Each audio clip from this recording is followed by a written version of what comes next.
Assalamu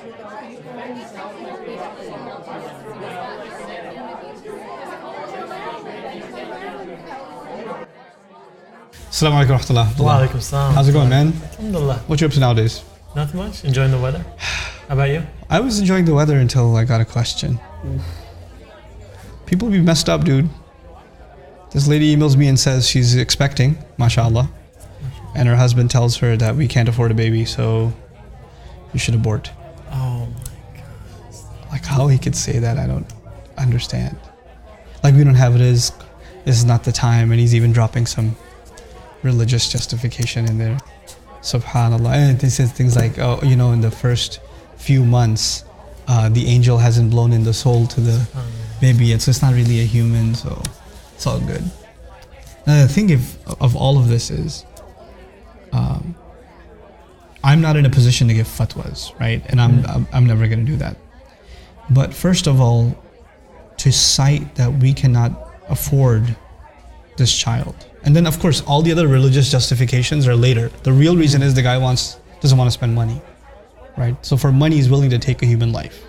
That's what he's willing to do, which is the most absurd, offensive thing. And it's particularly mentioned in the Quran, something the mushrikun used to do. وَلَا تَقْتُلُوا أَوْلَادَكُمْ مِنْ إِمْلَاقٍ and خَشْيَةَ إِمْلَاقٍ.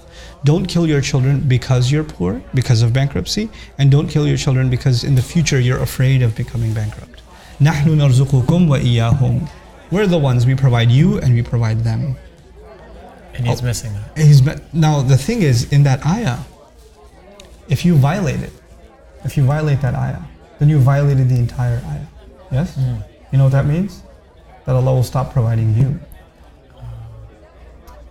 You blocked Allah's way of providing to this child, and you ended up killing this child because you thought you're not going to be able to provide for them. And Allah is saying, what did you think you provide for them? I do. Like, Allah takes credit for it himself. And if you deny that, then you're denying your own road to rizq. Like, if this person's so seriously scared about money, they should be really scared if they even suggest this idea. And for the sister, I haven't responded to her yet, but what I would probably tell her is that she needs to hold her ground. Yeah. And she needs to, this is her baby, and this is a gift that Allah has given her, and no husband has a right to say that. Husbands do not have the right to say that. That is just absolutely wrong. I don't know where they get the idea that they have the right. This is, subhanAllah, it's a life that Allah owns, not us. We don't have a say in it. We really don't, So may Allah Azza wa Jal make the situation of these kinds of women easy, man. Sometimes wives are messed up and sometimes husbands are like epic messed up. So what about situations where, some people, it's not marriage, maybe someone was abused and then they ended up conceiving. I mean, how do you That's a completely different situation. But even then, the idea of abortion is something else. It should be said about those kinds of cases that child should not be considered cursed. Because that's what society does, right? Awladu zina and this and that, and that's not an Islamic concept. To consider that this child is illegitimate and therefore they are treated less than others. Now in Western society that's not a problem. Marriage out of wedlock and children out of wedlock. But in Eastern society, traditional religious cultures, Muslims included, it's a major problem, right? Now zina itself is really bad, or rape or whatever may have happened. That's a crime and that's dealt with separately.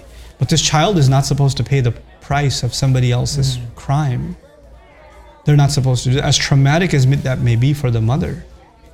This child is not supposed, and I'm not talking about abortion because I don't know, that's a separate issue. But what I am talking about is just that child should not be stigmatized. And the overarching principle that protects that child from being stigmatized is one statement from Allah. One saying says it all. وَلَقَدْ كَرَّمْنَا بَنِي آدَمَ. We honored all children of Adam. That child is also a child of Adam, which means they're dignified by Allah. Which means at a certain point in the pregnancy, a ruh came and was blown into that child also. And that ruh was also from Allah. Allah sent it. Angels also descend on these mothers, right? Yeah. So that's not something we can take away from them. There's the complicated side of this problem, which is the abortion itself, Yeah. right? Which I personally don't see how you can justify, but there may be arguments. I don't know them, and that's something fuqaha deal with. But the moral side of this, and what's in the best interest of this baby, that's a separate problem altogether.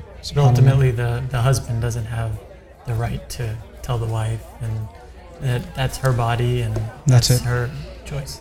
Yeah. Subhanallah. May Allah help the Muslims, man. Ameen. Barakallahu wa lakum. See you next time, inshallah. Assalamu alaikum.